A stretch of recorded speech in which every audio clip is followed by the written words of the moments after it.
Hi, folks. Welcome to Curtis Goes Corner. No BS here, just straight commentary. Please like and subscribe.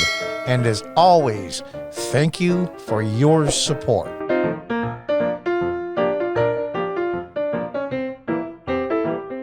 Hi, folks. Welcome back to Curtis Goes Corner. TheDailyMail.com.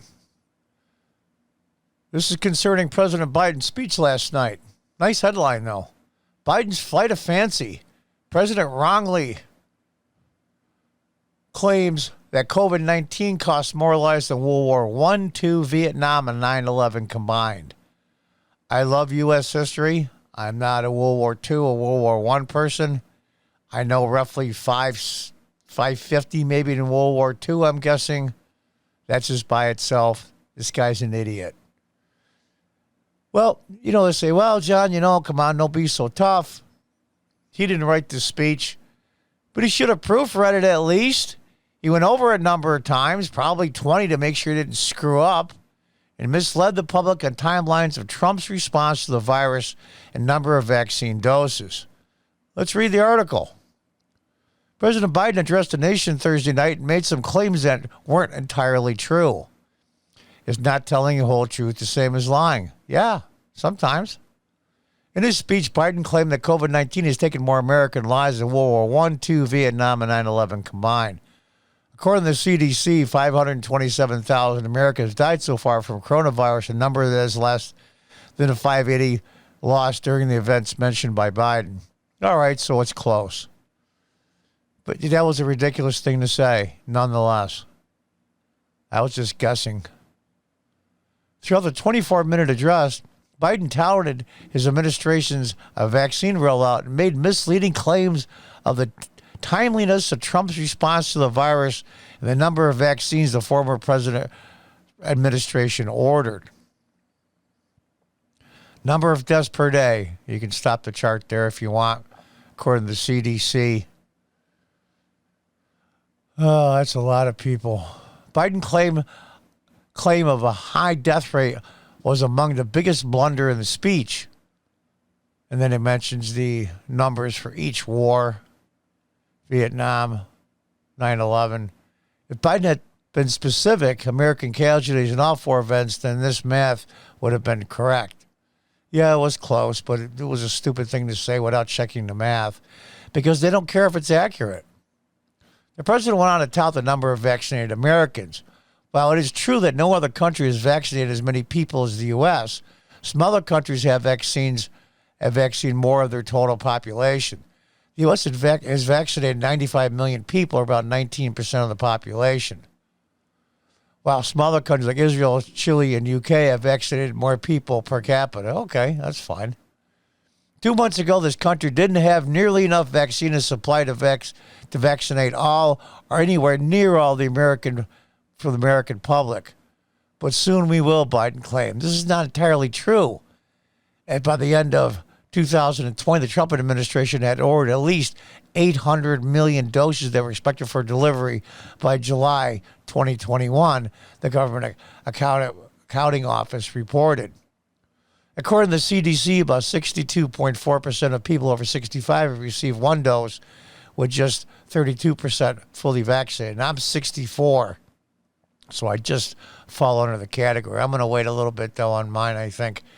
I'm right in the middle of getting several doses of rabies shots over a 4-week period. For those of you that have dogs and somebody bites them, don't take off because it's hell.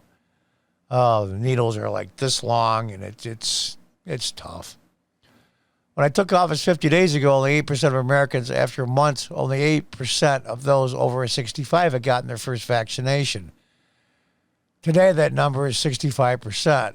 Biden's claim is an exaggeration. We took office January 20th. The vaccinations were already underway after the FDA authorized Pfizer's vaccine for emergency use in December.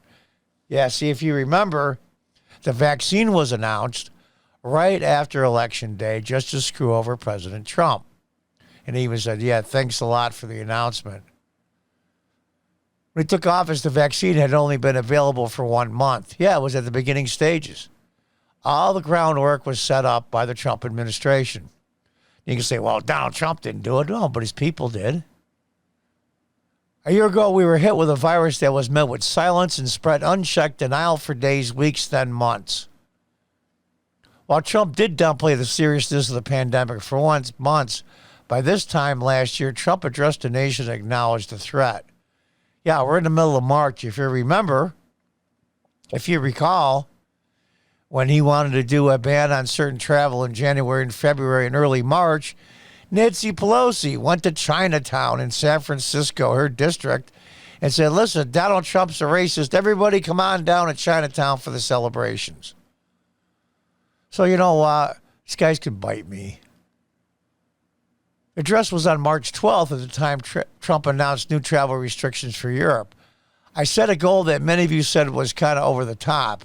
I say I intended to get 100 million shots in people's arms by my first 100 days in office, he said. Biden took a shot at those who questioned his ambitious vaccine rollout plan. According to the Washington Post, many experts called the plan ambitious but not impossible. The New York Times said the fulfilling would require no hiccups in manufacturing or distributing the vaccine and a willingness by Americans to be vaccinated. We've been working with vaccine manufacturers Pfizer, Moderna, Johnson & Johnson to manufacture and purchase hundreds of millions of doses of these three safe, effective vaccines. If you remember, the mainstream media and the Democrats were the same entity, so they're not really separate. So let's cut through the crap. We're talking about maybe it was unsafe because Trump's people put it together and coordinated the effort with the drug companies. The drug companies would make an unsafe vaccine, you idiots. He continued, and now at the direction of the assistance of my administration, Johnson & Johnson is working together with a competitor, Merck, to speed up and increase the capacity to manufacture new Johnson & Johnson vaccine, which is one shot. In fact, just yesterday I announced I met with the CEOs of both companies. I announced our plan to buy an additional 100 million doses of Johnson & Johnson vaccines. Okay. I'm going to get mine eventually. I can't right now because I'm going through rabies shots, and it's just not a good mix. Biden had been slammed for taking sole credit for America's vaccine rollout, despite the fact his administration was heavily relied on Donald Trump's Operation Warp Speed initiative. Yeah, the whole groundwork to all this was set up by the Trump administration. Hate his guts or like Donald Trump, the fact's still the fact. Sean Hannity led the outrage stating on Fox News, Joe, you want unity? Why don't you just thank Donald Trump? You want us all to get along? You say, no Trump, no vaccine, Joe. Stop trying to take credit for something, frankly, you had nothing to do with nothing. By the way, if you remember, it takes 2 years, sometimes 3 for a vaccine. Trump really pushed those guys hard in negotiations. They came up with it in months. This is what Katie Pavlich said. Taking credit for the vaccine is just absolutely astonishing, but not surprising. Who let you out of the basement, Terrence Williams? Joe Biden has been taking credit for things President Trump has made happen. Operation Warp Speed was created by Trump is the reason why the rollout of the vaccine was successful. Who let him out of the basement? Joe Biden is taking credit for Trump made this happen in this horrible presidential address. Operation Warp Speed was created by Trump.